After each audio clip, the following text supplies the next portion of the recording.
Madam, आज आनंदीच्या खाण्यात काही वेगळं आलं होतं का? आज नाश्त्याला काय होतं? काही इकडचं तिकडचं खाल्लं नाहीये ना तिने?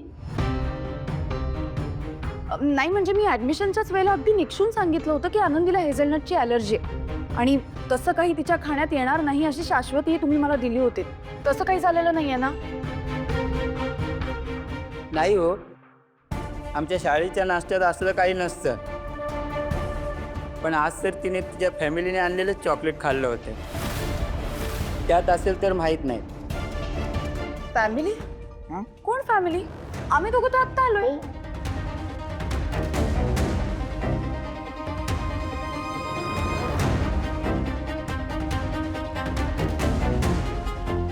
मला तुमच्या प्रिन्सिपलला भेटायचंय लगेच.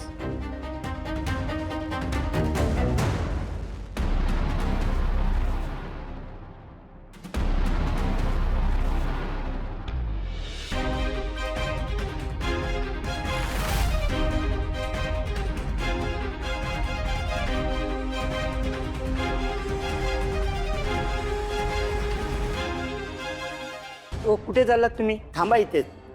दादा, मला प्रिन्सिपलला भेटायचं आहे. बाहेरचे जे सिक्युरिटी दादा आहेत त्यांच्याशी मी बोललो. ते बोलले प्रिन्सिपलशी. एकदा भेटू द्या ना मला. आतमध्ये एक फॅमिली बसलेली आहे. ते बाहेर आले की तुम्हाला पाठवतो. तोपर्यंत तुम्ही इथेच थांबा.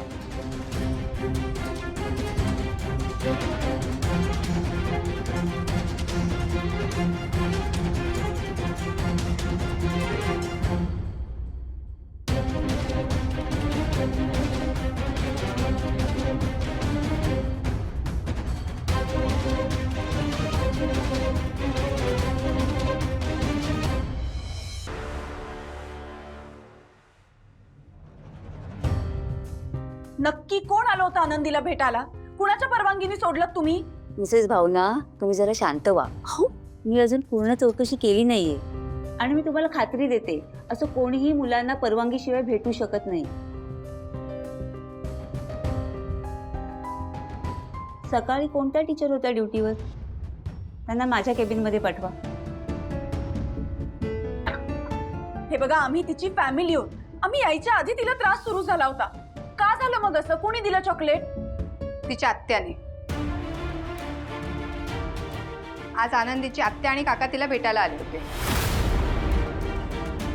सुपर्णा तिथपर्यंत पोहोचली? कोणालाही न विचारता त्या आत आल्याच कशा? तुम्ही सोडलं कसं काय त्यांना? आता यावर तुमचं काय म्हणणं आहे मॅडम? आता तुम्हीच म्हणत होतात ना तुमची शाळा सुरक्षित आहे, इथे तुमचं मूल सुरक्षित राहील. मग आता जर का शाळेत अशा गोष्टी होत असतील तर आम्ही पालकांनी काय करायचं? आता आनंदीच्या जीवावर बेतलं असतं म्हणजे? तुम्ही त्यांना आत का सोडलं? मॅडम, पण त्या म्हणाल्या की मी आनंदीची सख्खी आत्या आहे आणि त्या इतक्या दादागिरीने बोलत होत्या.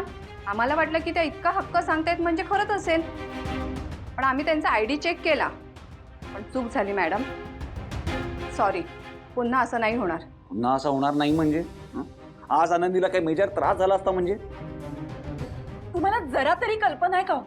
एखादा पालक जेव्हा आपल्या मुलाला बोर्डिंग स्कूलमध्ये पाठवतो तेव्हा त्या पालकाची काय अवस्था असते?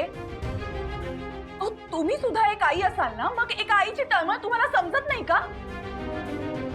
मॅडम, शाळेच्या या हलगर्जीपणामुळे आता आम्ही पुन्हा शाळेवर विश्वास कसा काय ठेवायचा तुम्हीच सांगा. खरंच सॉरी. मला वाटलं की ती तिचे सख्खे नातेवाईक आहेत. हो हो हो, सख्खी सत्य आहे ती आनंदीची. पण आनंदी तिच्यासोबत राहत नाही ना, ती आमच्या बरोबर राहते. त्याला काहीतरी कारण असेल ना? म्हणजे तुम्ही तिची खरी आई नाही? मी आनंदीची आईच आहे. ती माझी पोटची मुलगी नसली तरीही ती माझीच मुलगी. आणि मॅडम, आई होण्यासाठी मुलाला जन्मच द्यावा लागतो असं काही नसतं. मनात मातृत्व असावं लागतं.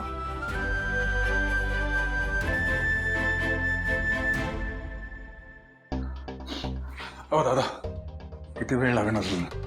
मला फक्त 2 मिनिटं भेटू दे ना. आत महत्वाची मीटिंग चालू आहे. तुम्हाला नाही सोडू शकत आतमध्ये.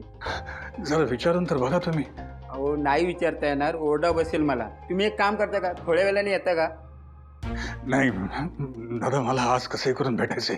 जरा समजून घ्या. जरा पाणी मिळेल का कुठे? इकडे बाहेर गेलात ना की डाव्या बाजूला.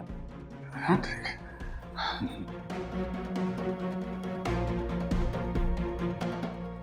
आनंदीच्या इमर्जन्सी कॉन्टॅक्टमध्ये माझा आणि सिद्धिराजचा नंबर आहे. तेव्हा आम्हा दोघांशिवाय तिला कोणालाही भेटायची परवानगी द्यायची नाही, आम्हाला नाही चालणार. आणि खरं तर आता ज्यांनी परवानगी दिली आहे ना त्यांना बडतर्फ करा अशी शिफारस मी करू शकले असते, पण मी तसं केलं नाहीये माणुसकीच्या नात्याने. हे नशीब समजा.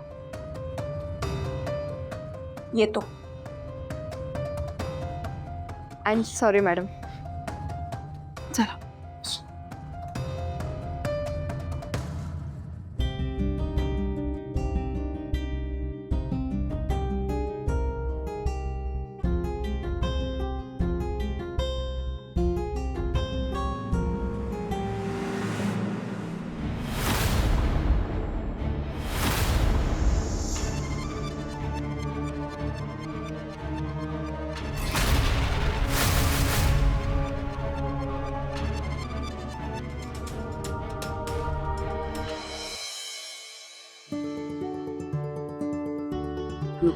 आई पुढच्यांदा बोलूया का? या ना दादा, या या. बसा ना. एक मिनिट. अगं बाई, या तुम्ही. या म्हटलं. देवा, ही आजकालची मुलं. नमस्कार. हा. मी गणेश कदम. मला डिलिव्हरीचा खूप चांगला अनुभव आहे. अच्छा. लायसन्स? लायसन्स? अहो त्यात कुठे पडताय मॅडम तुम्ही? असं कसं? अहो, गाडी चालवायला लायसन्स नको का? काय कशाला पाहिजे लायसन्स वगैरे डोक्याला तर. बर, पुढे अपेक्षा? काय नाही, 20,000 पगार, माझा इन्शुरन्स, गाडीचा इन्शुरन्स आणि 2 वेळचं जेवण आणि शनिवार रविवार सुट्टी. 2 दिवस सुट्टी हवी का? अरे वा, माफ करा हा. एवढं नाही जमणार आम्हाला. या तुम्ही, बघा दुसरीकडे. अरे या.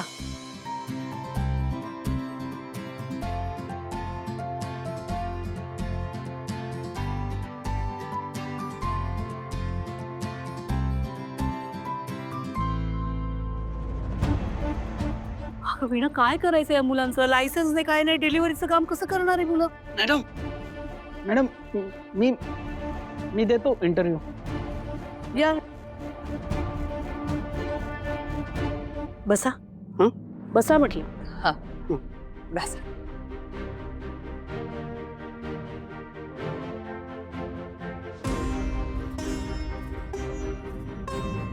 नाव काय तुमचं?